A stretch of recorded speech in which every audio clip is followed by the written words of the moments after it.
everyone. Welcome to another Facebook Live cooking video. My name is Sigrid Solis. I am a program coordinator with the Family and Community Health Sciences Department at Rutgers Cooperative Extension of Somerset County. Today's recipe is popcorn granola bars. So we will be using popcorn. That is our featured ingredient. I was actually inspired to do this recipe because I received our office for Christmas. Everyone gives gifts to each other, and someone had gifted me a very large bag of popcorn, and it was taking me forever to get through this bag of popcorn. So I looked up recipes on what I could do with popcorn, different things to do with popcorn, ideas, things like that, and I came across this great recipe using popcorn as you would oats to make granola bars, essentially. So that would be your grain, the popcorn, right? Another reason I like this recipe so much is because it involves a lot of healthy fats. So we are using a lot of nuts, a variety of nuts. In fact, we are using pumpkin seeds, flaxseed, ground flaxseed, almonds, and sunflower seeds. So a lot of these are our unsaturated fats, our healthy fats. A couple of these, specifically flaxseed, and then I also have walnuts actually, are great sources of omega-3, which, as we know, if you have been checking out our heart series, is a great protective factor for our heart. Is good to prevent heart disease. So without further ado, let's get started. So for today, you'll need, and this yields quite a few bars, so it'll last you quite a few days. Or if you have a large family, it'll feed quite a few people. So we have here a cup of peanut butter, and I'm just going to scoop that in to my pot. Just a cup of peanut butter, creamy, or you can use almond butter. Any nut butter of your choice really works. Just make sure you have a cup of it. And although I haven't tried it with crunchy, I'm sure there's probably no issue with that. Although with creamy, it does help with the sticking, helping the bars stick. Here we have a third cup of maple syrup. You can use honey or agave nectar, your sweetener of choice.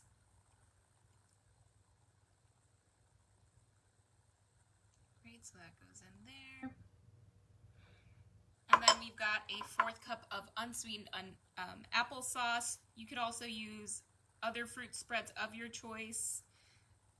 I've seen the recipe that I actually used quince paste. So if you have that, I don't think I've ever even tried quince paste, but if that's something that you have on hand, feel free to use your quince paste. If not, unsweetened applesauce works well. And unsweetened applesauce, that's actually something I'd recommend to keep in your pantry because it actually, or in your fridge, you can actually use it in a variety of applications. You can use it to moisten things that you bake and such. Okay, now I'm just going to be very mindful of the heat when you put it on your on the burner. Here you're just going to keep it very low, just enough to melt all of this together.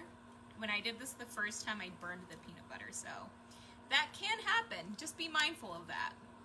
I'm usually using our induction burner, so this thing heats up pretty fast and it gets pretty hot. So I will be very cautious so as to not let this get too burnt. Welcome to everyone who's joining us. Right, so, and it is starting to smell really good. It's starting to, and I think this is actually just about combined. I'm going to actually maybe lift it up just a bit.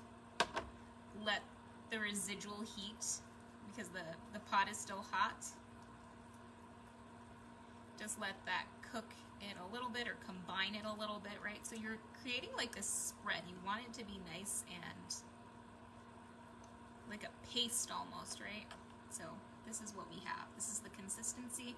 If you feel like it's still not quite this consistency, which is like globs, I don't know, like a globby consistency, then what you can do is add in a little bit of olive oil. Again, this is a great oil because it is one of our unsaturated fats, and again, unsaturated fats are great for our heart.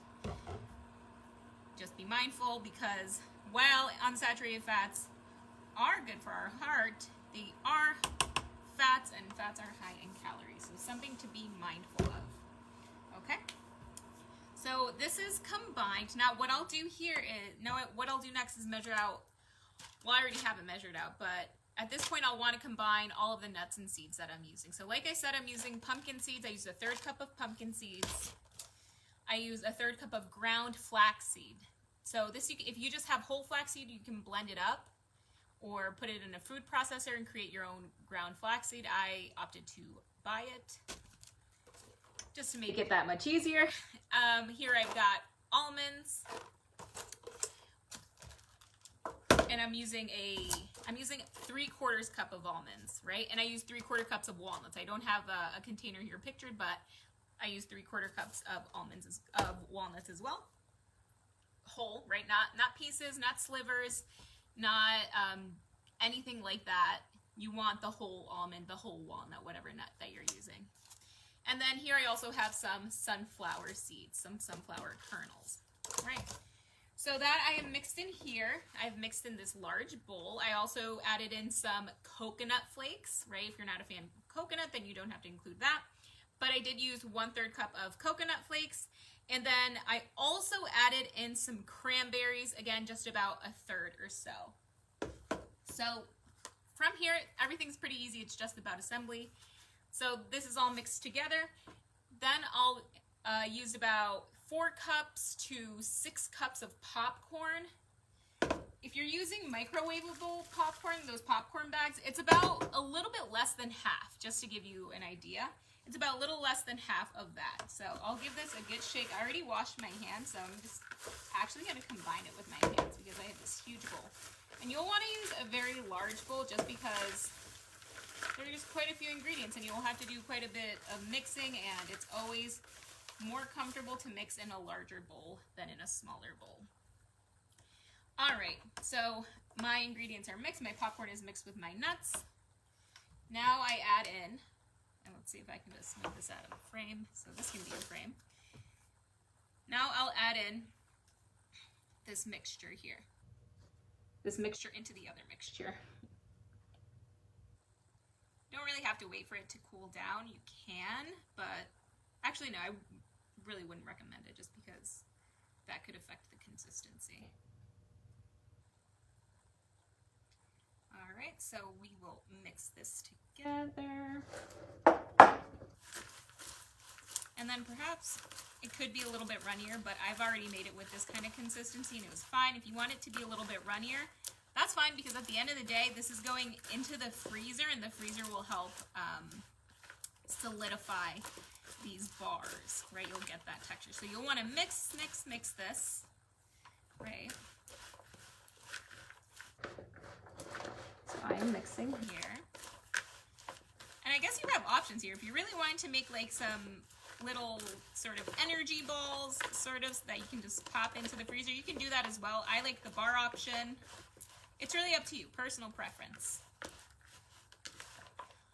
And again, this recipe is so great because not only do we have the healthy fats, the omega-3s, but we also have fiber from the popcorn. Popcorn is super high in fiber, super low in calories, and fiber is so great for our heart as well. There's actually a Wellness Wednesday that one of our, I think, oh gosh, I'm forgetting the name, but is a Wellness Wednesday on fiber, which I would highly recommend checking out because it's so good and so informative about why fiber is great for protecting us. All right, so that's just about mixed. I just want to make sure that everything sort of starts to clump together, and I've kind of achieved that here. Now, if you're using popcorn, I just noticed this. If you're using I recommend not to dump in all of the popcorn from the, if you're using a microwavable popcorn bag, just because you could end up with kernels just like I did, right? I found a kernel, I happened to find one, and that would be unpleasant to bite into, so definitely do not do that. Do as I say, not as I do. Alright, so that's all mixed. Now from here, I line a 9 by 13 cookie sheet, right, or slightly raised baking pan with some parchment paper. You want to make sure there's a little bit of overhang, and then from here, really no wrong way to do it. You just dump it in and then spread it out. Now at this point you don't have to be like super great at spreading things, because what you're going to do after this actually is put some saran wrap or some plastic wrap over, and that you can sort of pat down with your hands like you would, I don't know, like tortillas or something or anything else. We also have a video on how to make homemade tortillas. Now that I mentioned tortillas.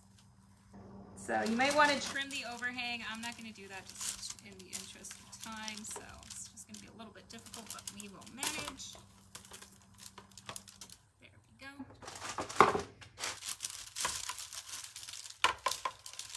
And then from here you can just start spreading out right over the plastic wrap. If you want to grab like a mashed potato masher, or I don't know, a rolling pin even, to sort of flatten it out, just so you have a tool, you can use that. But your hands work perfectly well as well. Wow, this is the world's greatest saran wrap, actually, for those who are unaware. World-class saran wrap. Okay. Some technical difficulties with the saran wrap, but we are making it through. And then just one more piece to cover it all up. This is going to go in the freezer overnight, and it'll freeze beautifully. It'll solidify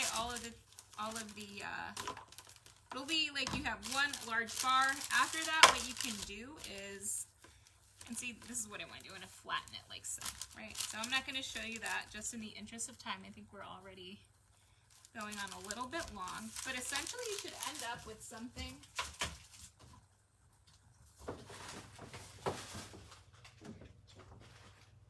that looks like this, right? And it is nice and solid.